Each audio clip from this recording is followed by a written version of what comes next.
¿Cómo están? Bienvenidos. Esto es IA para el Mundo Streamia. Nos volvemos a encontrar para hablar de la inteligencia artificial. Hola Maxi, ¿cómo andás? Bienvenido. ¿Cómo estás, Luis? Hoy tenemos un programa especial por una particularidad, algo nunca visto hasta ahora en el programa. ¿De qué vamos a hablar? Vamos a hablar de inteligencia artificial en abogacía y tareas jurídicas, y vamos a hablar de inteligencia artificial involucrándose en puestos de fuerza de trabajo. Pero tenemos algo particular en el programa de hoy, que tenemos dos invitados. Efectivamente, hoy no está ni Caro y tampoco está Tommy. Están trabajando, así Desamparados. que desamparados, han sido reemplazados por la inteligencia artificial. Son los dos primeros afectados. Pero bueno, vamos a saludar a nuestros invitados porque tenemos mucho para hablar en este programa. Sebastián Rinaldi, de laburen.com. ¿Cómo andás? Todo bien, ¿cómo andan? Gracias Muy por la bien, invitación, chicos. muy bien. Interesante porque vamos a abordar la inteligencia artificial, el trabajo, la abogacía, el derecho con nuestro otro invitado. Así que bueno, bienvenido y gracias por acompañarnos. Gracias a ustedes. Luciano Schiavedoni. Aquí estamos. ¿Cómo andás? Bienvenido, gracias por acompañarnos. Un placer, gracias. ¿De qué vamos a hablar con vos? De inteligencia artificial, de abogados y de lo que se viene. ¿Y cómo está eso? Pues está muy interesante, la verdad. Es como todas las áreas con IA, está creciendo enormemente y nosotros estamos viendo una atracción increíble. Con situaciones un poco extrañas, como estar aquí dando un podcast y ayer estar en una universidad hablando de que quieren empezar a enseñar nuestra herramienta a los nuevos alumnos. Siempre nos preguntamos cuál es la receptividad que hay. Los abogados, jueces, fiscales, ¿están con la necesidad de una implementación, de uso de la inteligencia artificial? Vos sabés que es súper interesante verlos en las reuniones con clientes porque hay un momento en el que hace clic y tienen una mezcla de emoción por lo que se viene y miedo por su profesión. Entonces, te diría que hay de todo. Sobre todo para la gente un poco más junior, es un poquito más duro porque no ven claro su carrera.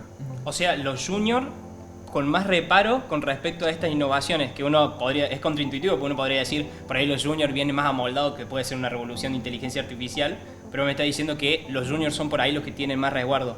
Mira, lo que vemos nosotros es, para ellos, si no son expertos en un tema, la IA de alguna forma les saca más trabajo. Habiendo dicho esto, ayer estuvimos con un cliente y preguntamos cuánto demoraban en hacer un proceso de forma normal y luego con IA.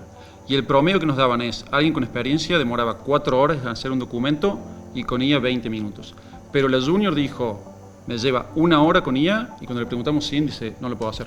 Tengo que empezar a hablar con 20 personas, es imposible. Entonces, son los que más se benefician, pero los que le tienen un poquito más de miedo. Sebastián, ¿qué es laburen.com? Laburen.com crea empleados de inteligencia artificial para generalmente compañías tradicionales que trabajan en el mundo real y construimos compañías híbridas entre humanos y agentes de AI. ¿Qué se está buscando? ¿Que haya más compañías, más empresas híbridas? Sí, es lo que tenés que buscar y es lo que nosotros estamos construyendo en conjunto con nuestros clientes, porque vos lo que terminás teniendo es a los humanos trabajando a un nivel más estratégico, más core, mucho más tranquilo y no tan operativo, y a los agentes trabajando en la operación del negocio, que a vos te permite pensar al negocio desde otro lugar. Entonces le devolvemos tiempo a la gente para que pueda volver a ser gente y que la compañía siga funcionando, en este caso con AI. Yo quisiera preguntar, por más de que por ahí nosotros podemos llegar a tener algún indicio, si Doña Rosa o mi abuela quiere saber cuáles son esos agentes de inteligencia artificial y en qué tareas están involucradas. Doña Rosa tiene la empresa. ¿Qué agentes puede llevar a cabo? ¿Qué son? Bueno, yo lo primero que me preguntaría ahí es, bueno, ¿qué hace tu empresa? O sea, entender qué hace tu empresa es trabajar correctamente hacia atrás de lo que tenés que hacer o no hacer, ¿no? Porque si vos hoy en tu empresa tenés empleados de humanos, muy probablemente puedas tener empleados de inteligencia artificial haciendo muchas de esas tareas. Entonces lo que ustedes tienen que pensar es, che, yo contrataría a una persona para hacer esto, y esto es una tarea digital, esto es importante, sí o sí, dentro del mundo digital. Entonces, ¿yo contrataría a una persona para hacer esto o tengo una persona haciéndolo? ¿Sí o no? Si la respuesta es sí, y es dentro del mundo digital, muy probablemente lo puedas hacer con un agente. Entonces, hay un solapamiento directo de la gente que vos tenés o la que deberías tener y de las tareas que hacen hoy en día. Che, esto lo deberías hacer con AI. Fíjate qué haces vos hoy en la empresa, Doña Rosa, qué hace hoy en su empresa, dentro del mundo digital, y muy probablemente eso se puede automatizar. Sam Altman a principios de este año, 2025, dijo que los agentes de inteligencia artificial iban a transformar la fuerza laboral. Fue una frase muy conocida. Hoy, parados ya finalizando el año, ¿cómo ves que Doña Rosa fue receptiva o no a estos agentes de inteligencia artificial? Bueno, hay que ver si Doña Rosa contrató Laburo.com o no. Si En no caso de que lo contrató. Si lo contrató, lo que Doña Rosa tiene es hoy el 10 o el 20% de su mano de obra total mensual la generan los agentes y no humanos. O sea, donde antes tenía 5, 10, 12, 15 personas, hoy tenés agentes laburando y esas personas no se fueron de la compañía, hoy están trabajando a un nivel más estratégico. Están recuperando clientes, están siendo vendedores de la vieja escuela, están haciendo un tipo de soporte más enfocado en el éxito del cliente y no en responderle a las consultas varias. No están, por ejemplo, cargando facturas. A nosotros nos pasó, hay un montón de empresas tradicionales que tienen equipos de administración gigante que lo único que hacen es cargar datos en sistemas. ¿Cómo puede ser? Esa gente tiene un talento gigante que lo puede dedicar a otras cosas y que ese talento hoy se está desperdiciando en la compañía. Entonces, la decisión más humana que podemos tomar es usar más AI, no menos. ¿Y cuáles son los sectores que ustedes notan más requieren este servicio? Nosotros estamos viendo muchísimo en manufacturas, fábricas, distribuidoras, importadoras a rolete. Y en general lo estamos viendo muchísimo en empresas tradicionales que no eran tan receptivas con software. Nosotros pensamos al principio que nuestros clientes iban a ser empresas de software, que lo son, empresas de e-commerce, que tienen mucha más tecnología que una empresa tradicional, pero al final termina siendo que no. Un equipo de administración, de vendedores, lo tienen todos. Un equipo de conciliación bancaria, y si sos una compañía que más o menos tiene un tamaño, tenés una persona haciendo conciliación bancaria. Entonces, esas cosas la tienen todas las compañías, seas una hiperdigital o no. En el derecho, ¿cuáles son las tres áreas donde vos identificarías la necesidad de la implementación de la inteligencia artificial? A ver, el derecho es en todas las áreas casi. Si ves cualquier entrevista de la gente que predice lo que va a pasar en el futuro, dicen que una de las profesiones más afectadas va a ser los programadores, y yo soy programador, así que lo veo en primera línea, y los abogados. Porque básicamente gran parte de su estructura es generar documentos, lo cual la IA hace de forma muy buena, y analizar mucha información. Entonces, te diría que desde el paso 1, que para nosotros es la subida del caso, la subida de los documentos y el análisis, hasta tratar de entenderlo y finalmente escribir la respuesta, hoy por hoy, al menos con Argus, están utilizando IA de forma muy fuerte. ¿Y cómo funciona? ¿Cómo lo podrías sintetizar? Muy bien, un abogado o un despacho tiene un caso. Hoy por hoy muchas de las cosas, sobre todo aquí en Argentina o en Córdoba, están digitalizadas, así que básicamente tiene PDF subidos de la demanda, el expediente médico. Entonces lo suben a Argus. El primer paso que hacemos nosotros es un OCR. Extraemos toda la información de esos documentos, que es clave. Si no tenés bien la información, nada va a funcionar. Y estamos hablando en algunas veces documentos de texto, pero otras veces fotos de WhatsApp, telegramas escritos a mano. O sea que hay mucha ingeniería y mucho tiempo dedicado a extraer la información. Luego el sistema la procesa. Algunos de nuestros casos son de más de 1000 páginas, así que la verdad que te das cuenta que un humano le costaría bastante. Y te detecta incongruencias, temas que están faltando, y te hace un listado de todo lo que ve, que puede ser que no congenia, que puede ser un warning, que puede ser una pregunta que tiene, y le da al abogado la chance de como revisar el caso. Bien, una vez que se han dado esas respuestas, pasamos al paso final, que es la escritura. Nuestro objetivo no es simplemente ser un asistente donde te vamos dando lineamientos, sino lo que hacemos es generarte un borrador o casi un 90% del documento final ya escrito. Una vez que se ha hecho eso, está el último paso, que es algunas iteraciones. Casi siempre el documento que se termina necesita algunas vueltas, entonces lo que damos es un chat donde le podés hacer consultas por qué pusiste tal regla, por qué tal jurisdicción, o le podés pedir que te cambie algo. Eliminame este punto, reescribime esta parte, y se hacen 2 o 3 interacciones hasta que está el documento final y se descarga. Vamos a ir con un informe que has traído, Maxi, de adopción de inteligencia artificial en la República Argentina. ¿Qué dice? Así es. Estamos con una encuesta realizada por Fundar y organizada por un conjunto de gente de la Ditela, donde los que están estudiando es el nivel de adopción de inteligencia artificial en Argentina. Sí. Y hay algunas estadísticas clave o declaración de principios que está bueno traer a la mesa para hablar con ustedes. Primero, la tasa de adopción personal, que es que estamos hablando que un 45% de de las 1.500 personas entrevistadas, considera que ya está utilizando inteligencia artificial, pero de manera personal. Sí. O sea, preguntas que pueden ser hasta de tipo de asistencia psicológica. Después, la frecuencia del uso personal, todavía vemos que no es un hábito muy de tipo diario, porque hablan de que el 61% de los usuarios emplea la inteligencia artificial de forma ocasional, que son 2 veces por semana, creo que citaba. Y hay una porción de los que utilizan inteligencia artificial que lo usan de manera muy frecuente. O sea que a primera vista estamos viendo de que no es que el 90% de Argentina ya está utilizando inteligencia artificial, sino que eso puede estar sesgado, teniendo en cuenta sobre todo que esto es una encuesta de paneles online. O sea que estamos hablando de que De gente hay que está metida en el tema. gente que puede llegar a estar metida en el tema Sí. y todavía no es que está utilizando cotidianamente inteligencia artificial. Después, en quiénes son las personas que están utilizando y las brechas de adopción. Bueno, hay resultados que pueden llegar a ser más previsibles, como el hecho de que mientras más nivel educativo, más adopción, que mientras mayor el nivel de ingreso, más adopción, y que las generaciones más jóvenes adoptan más inteligencia artificial. También tengamos en cuenta que adopción puede ser utilizar ChatGPT, ¿no? No es tampoco un uso demasiado profundo el que habla de Sí. adopción. Pero hay un resultado que también puede llegar a ser bastante, que tuvo mucho renombre, que fue el de que notaron que hay más utilización de inteligencia artificial de parte de mujeres actualmente en base a esta estadística. Que Eso- es la barra verde la que estamos viendo ahí. La de mujeres, no. La de la barra verde consiste en los principales usos personales, que es el 69% de las personas Sí. que utilizan inteligencia artificial lo hacen para información y tareas cotidianas. Y acá hay algo que es muy interesante para traer a la mesa, que es en cuanto a la utilización de inteligencia artificial, pero a nivel de tipo empresarial, usos laborales de inteligencia artificial. A ver, le vamos a preguntar a Sebastián. Yo acá tengo una opinión un poco polémica con esto, que es un poco contraria, que es, una de las cosas que plantea esta encuesta es que la adopción viene generalmente de la gente, de los equipos, hacia arriba, ¿no? Pero esta adopción, a mí lo que me parece que está muy mal segmentada. O sea, usar ChatGPT es una cosa en tu trabajo y le podés pedir, respondeme este mail y cuánto te pudo haber ahorrado, un par de minutos y listo, o haceme este draft.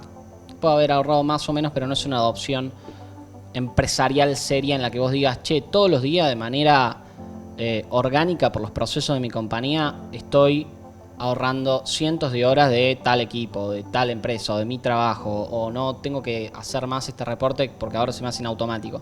Es más un uso ocasional que, por más de que sea frecuente, no genera una opción seria en la compañía en términos de procesos. Y el problema de que venga que venga de la gente hacia la compañía es que generalmente no cambian los procesos core de la empresa. Entonces vos hacías una cosa de X forma y le pones un poquito de IA y decís, uy, qué copado, y te quedas ahí y no te das cuenta de que muy probablemente todo ese proceso se podía automatizar, o el 80% de ese proceso se podía hacer con la evolución de esto que son los agentes.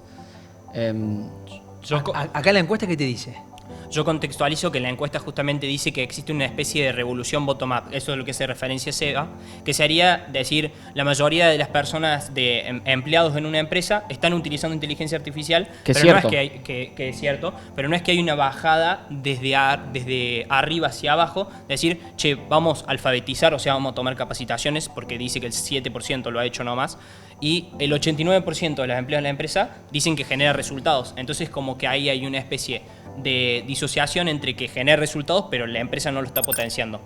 Pero ¿por qué acá tenemos puntos en los que estamos de acuerdo o no con Seba? Que es que yo, y en mi experiencia de haber trabajado con empresas en inteligencia artificial, sí existe una realidad de que, por más de que consideramos que no es un uso muy profundo de IA, usar ChatGPT, aporta, y además el grueso de la empresa, quieras o no, está utilizando ChatGPT, porque va a enviar un mail y ve que la ganancia, en vez de hacerlo en 1 minuto, puede ser en 4 segundos, bueno, lo va a utilizar. Entonces genera como una bajada de que efectivamente la empresa se está usando y los de arriba sienten la presión de, tenemos vulnerabilidades de tipo de seguridad, vulnerabilidades con los datos, entonces ¿Cómo pasa ahí al siguiente necesitamos. nivel? Claro. Bueno, eso es una realidad, el uso general de herramientas quizá un poco más primitivas o más generalistas, podemos decir, porque no son primitivas, porque ChatGPT está buenísimo, pero más generalistas, lo que obliga es a los directores y a los gerentes y a los dueños a decir, bueno, yo esto lo tengo que profesionalizar, yo no puedo dejar que esto siga siendo así, que le pasen cualquier información contable, sensible, mi lista de cliente, a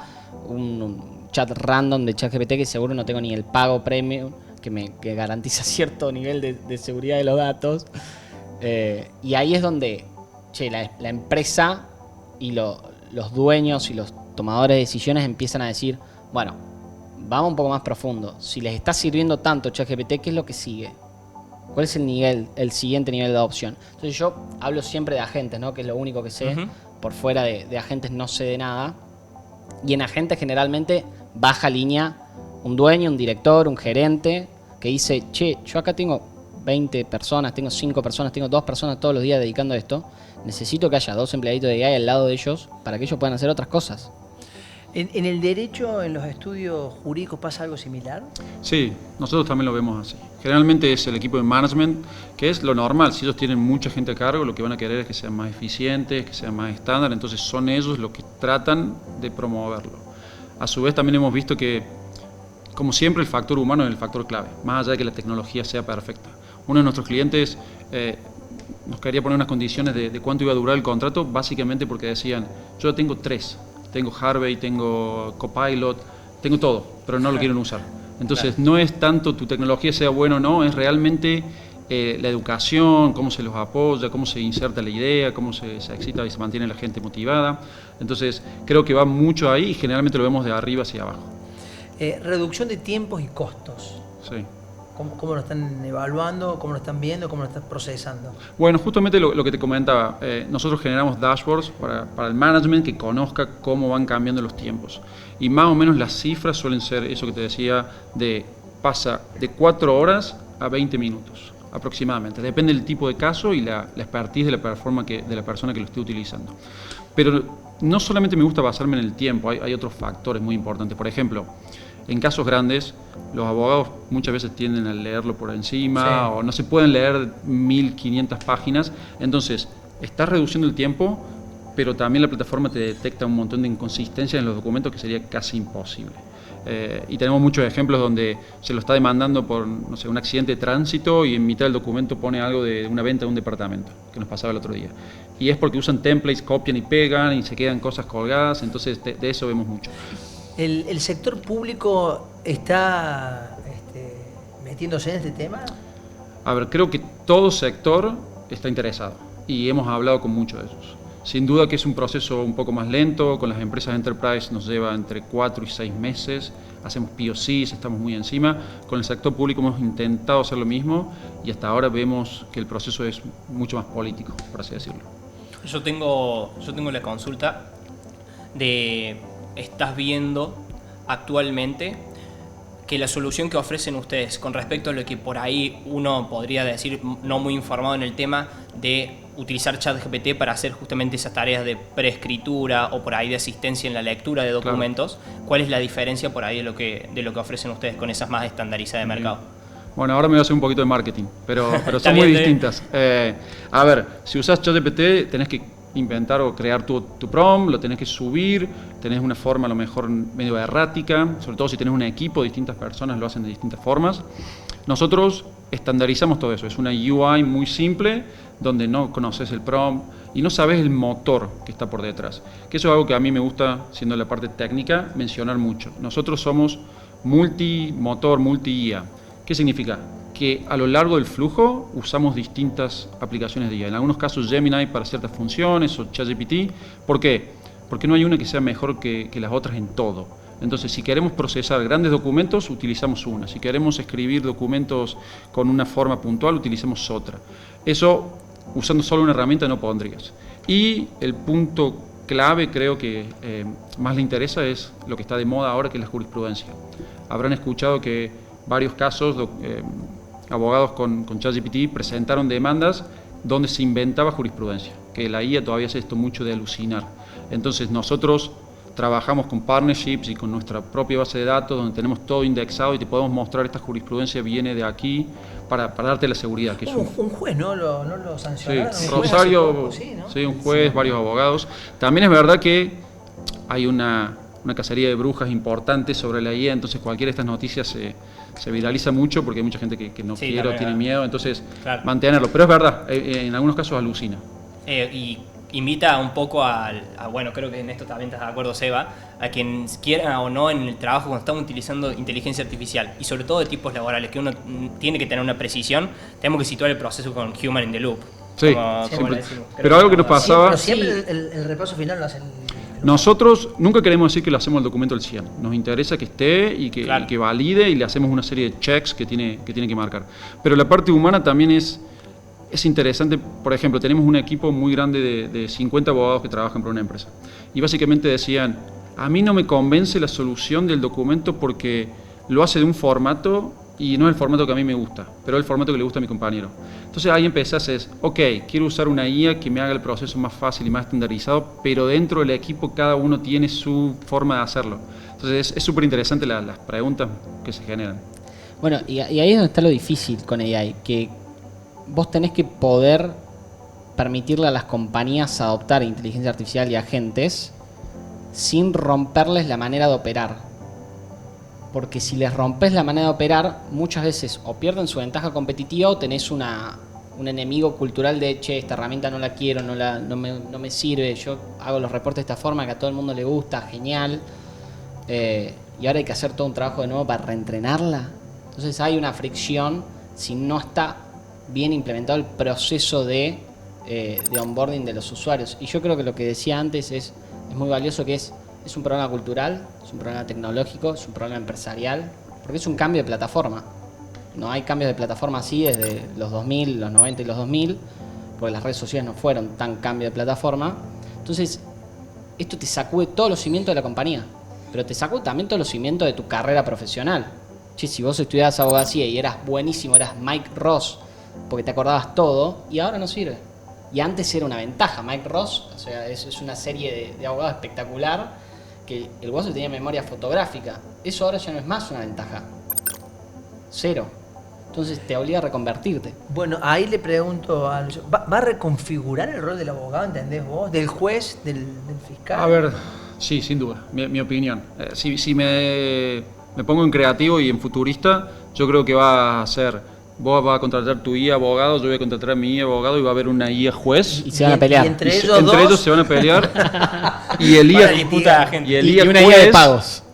El IA juez debería tener un prompt abierto, Sí. que todo el mundo pueda leer. Entonces, básicamente, las reglas que define la nación o quien fuese son públicas y luego tu estudio con su IA versus el mío. Pero bueno, creo que todavía estamos lejos de eso, pero para mí Bueno, va a revolucionar. la semana pasada o la anterior estuvimos hablando con alguien que venía desarrollando el proceso tecnológico en una empresa cementera Ok. y ya venían adelantándose a que quizás un cliente, un desarrollista con su agente le va a comprar a la gente de la cementera y de ahí le van a avisar al camión para que pase a buscar el producto. A nosotros nos pasó hace poquito, uno de los casos en compra es análisis de compra y activación de compra, que son dos empleados de AI distintos.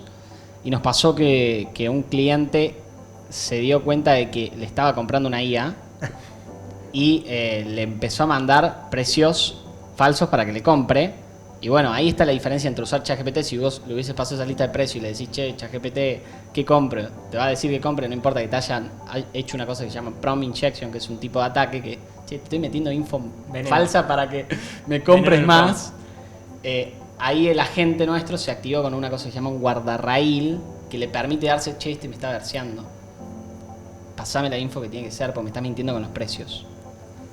Entonces ahí es donde está la diferencia entre un agente random o un agente X que vos te armes y uno que sea confiable. Si comprabas mal, son millones que perdías ahí. Por ejemplo, en el caso de la cementera debe ser más. Sí. Entonces esa dinámica de humanos trabajando con agentes, agentes trabajando con agentes de otras compañías, intercompañías, intragobierno con compañías, es la dinámica real, es un mundo híbrido. Yo tengo una pregunta para ambos, que sería, vos decías que los juniors ahora están como en una especie de descolocados con el uso de por ahí esta herramienta de inteligencia artificial en el mundo jurídico. Sí. Y los programadores del palo del que vos venís, ¿qué le recomendás a esa persona en tipo de formación? Si tiene que ser un Vox Populi o tiene que ser una persona muy especializada. Bueno, buena pregunta. Primero, embrace lo que está cambiando. no puedes luchar porque es la realidad, sin duda, entonces trata de aprender todo lo que puedas, trata de conectarte. Y para mí dicen que el aspecto de creatividad va a ser como cada vez más importante. Ahora, en vez de escribir vos el código, al menos en la parte de developers, vos ves lo que va haciendo y le vas dando de una forma creativa inputs para que salga un producto más valioso. Entonces, se vuelven ese tipo de skills donde son mucho más importantes. No tanto acordarte de toda la información, sino el realmente poder conectar los dots y tener un poquito más de creatividad. Me quedé pensando en la respuesta recién. ¿Qué te imaginas de acá a 10 años? ¿Cómo hace el edificio de tribunales? Ya hay poca gente en tribunales. Ya convengamos que ya los abogados lo hacen todo. Debería haber menos igual, ¿no? Pero ¿qué te imaginas de un estudio jurídico, de un juzgado? 10 años es mucho tiempo. La verdad que es mucho tiempo. Así que no sé si me aventuraría a decir algo. Pero ¿Pero te arriesgas a decir va a haber más y mejor justicia? yo creo que sí. Esa parte sí, porque a medida que se haga todo más transparente y más automático, sin duda lo que es open source, lo que es más expuesto, tiende a estar mucho más abierto. Yo cada vez estoy aprendiendo más de las prácticas legales y la verdad que hay algunas formas de las que trabajan los abogados que yo no las conocía y me parece que no son las óptimas, por así decirlo. Y amo a los abogados y son nuestro mercado, pero viendo cuando te presentan una serie de demandas, negás todos los puntos. Ok, yo pensé, analizás cuáles no, vamos ahí, negás todos, es alguna práctica común. Entonces, ese tipo de yo mando esto, vos me modelo esto y ping-pong que no agrega tanto valor, a mí me parece que se puede mejorar mucho más el proceso y puede ser un poco más automatizado, más, sin duda más eficiente y ojalá que más claro para todos. Y te reboto la pregunta que había hecho a Luciano. No, 10 años es un montonazo. Yo como mucho me animo a tirar a 3 años. Es más, nuestras proyecciones son máximo a 2030 y planeamos máximo a 2030 porque nos parece ya un montón. Pero es lo que vos planeas, no te animás a... No, y nosotros a ir más honestamente, acá lo que pasa es que, por ejemplo, nuestro mercado, que es el mercado de agentes, crece en Latinoamérica 50 anual, año contra año, hasta 2037. Y en realidad, mi opinión es que va a crecer mucho más del 50 anual. Es mucho. 50% de crecimiento anual, año contra año, es muchísimo. El mercado del e-commerce creció al 36, al 30, al 32 durante 15, 20 años en Argentina. Y tenés, en general. Entonces, agentes, creo que le pega directamente. Vamos a tener tantos agentes como trabajadores, o muy probablemente muchos más agentes que trabajadores. Nosotros somos partners de Microsoft y el otro día charlando con uno de los directivos de Microsoft Latam, me decía, che, nosotros tenemos un informe interno en el que calculamos que va a haber 27 agentes por trabajador para 2034. O sea, es una locura. Ponele que eso no se cumpla. Se cumpla el 1 a 1. Vos vas a tener 4.000 millones de agentes contra 4.000 millones de trabajadores laburando 24/7 para la economía, generando valor, trabajando. Claro. Es un montón, es una locura. Entonces, ni siquiera me animo a hacer proyecciones porque no es imposible de imaginarnos el mundo si esta tendencia sigue. Ahora, si la tendencia se para, y bueno, eso es otra cosa. El que vos digas por ahí empleado de inteligencia artificial, ustedes lo denominan así, es una declaración de principios. Sí, 100%.